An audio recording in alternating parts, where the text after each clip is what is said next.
about to shut that fucking thing off, please. It's on.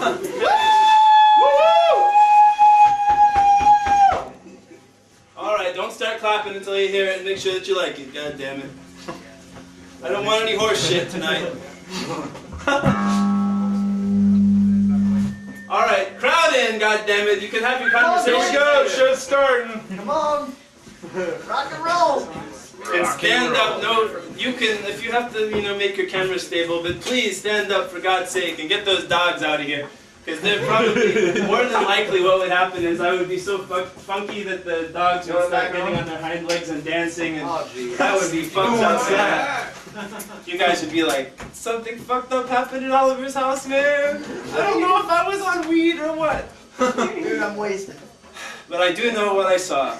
Holy shit, I thought Caleb and Clint's music was pretty good. So let's go. I thought it was fucking great.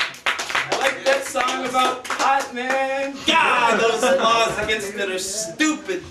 God! I don't ever take that drug, but I was in Mexico one time and our van broke down right at the border checkpoint. And I was like, well, this is unfortunate. The starter fell off. We didn't have a bolt for it.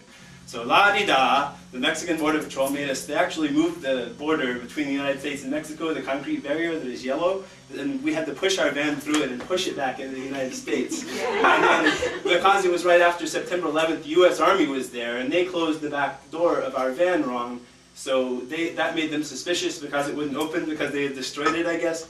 So they made us stop at the drug dog checkpoint, which would have been fine, except that the night before we had played in Albuquerque, New Mexico, and we got paid a big cowboy hat full of money and weed, which, again, I don't, the bass player of the band that I was touring with was so happy. I said, the guy brought it to me and I was like, well, that's cool, but please go over and give it to him just so I could watch his face light up, and it was a happy time. But I was nervous, and the drug dog went in the van, and the guy was getting angrier and angrier because we wouldn't open the van, and he went and made 1 circle, 2 circles, 3 circles, and then bam, the hatch popped open for some reason, and out of it fell the drug-free equipment box of Evan, the guitar player of the other band.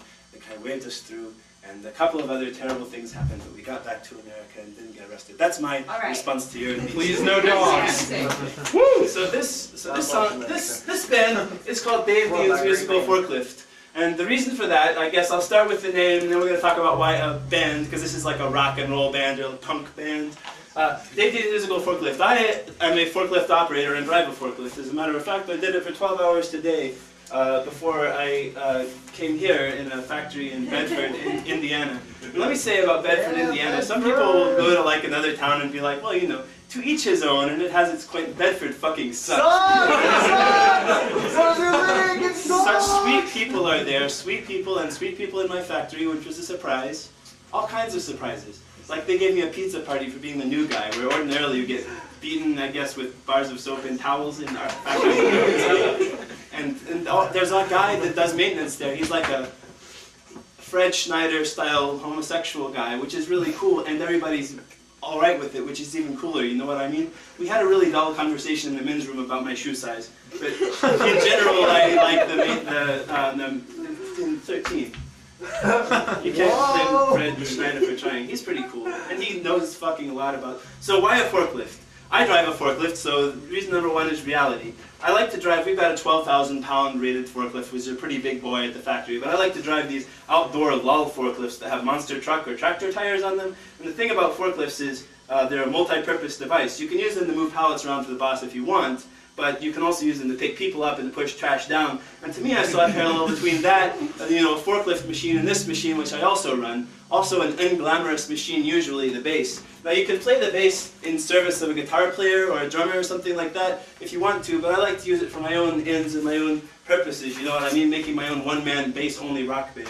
So number 3 reason forklift and bass guitar parallel is that it's a labor-saving device. Like if you don't want to learn a bunch of hard guitar chords or have to swing around drumsticks and work up a sweat, the bass might be the instrument for you, you know what I mean? It's fucking easy. I fucking love you! Now there's one more orientation thing I've gotta say this before I play, and then we'll do the first song.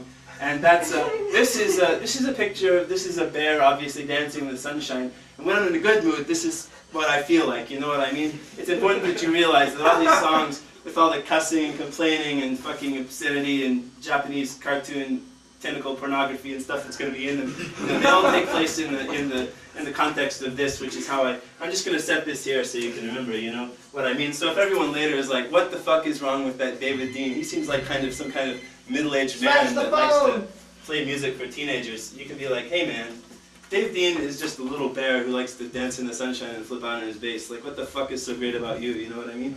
So this is the first song. This song is something that involves this gardening implement. I won't tell you why, but I was using it a whole bunch recently. And at first I was just using it functionally, you know, to chop down these chest-high weeds over my backyard. But then I started to really get into it and use it in all these ninja type of ways, you know what I mean? Like, wah! And whoosh, whoosh, and doing, not flips, but, you know, turn around 2 times and whoosh. And I thought, this is fun. But what exactly is this, I wanted to know. I thought, maybe, I think I know what it is. I've been using it. What is it? Is this a scythe? Or maybe it's a sickle, or maybe it's something completely different. So I looked up in the dictionary, and it turns out a scythe, what you think, it's the same tool really, you know, a sharp-bladed hewing instrument, curved hewing instrument. But a scythe has a long handle on it, and the sickle has a short handle. And I guess usually when you see represented a scythe, the Grim Reaper is holding it. And speaking of that, did everybody get your envelope of coupons, you know what I mean? I was hoping to find pizza or an oil change or something. This is a fucking funeral for under $300, not $1,000. Thanks for the reminder of mortality, you know, I just wanted to go to Papa John's and fucking pay $12.99. And the other thing that it makes me think of is a sickle, usually, popular representation of that. You don't see too many of these babies around usually, you know, like at rock shows. You mostly see the sickle in the Soviet flag, and that made me think like, well, I noticed the one here has one and only one safety feature, and that's a dull point. You know, I would have been constantly stabbing myself in the ass doing all this ninja action in my backyard, but it has a safety feature. I noticed the one on the Soviet flag is really sharp. That made me think about that guy Joseph Stalin, you know what I mean? How he was trying to like do his best to be a good president, like our guy is now, you know, but he murdered 30 million people. Excessive. So my thesis about that is that the sickle on the Soviet flag is just too fucking sharp. So this song is called "The Scythe Is Not a Sickle." It's supposed to be an educational song about all that stuff, but mostly so they remember the difference between the two very similar tools. You know what I mean? Don't make my mistake. I'm trying to teach you kids how to learn from my mistakes. I'll say, make sure when you're 32 you're not driving a forklift in a factory in Bedford too.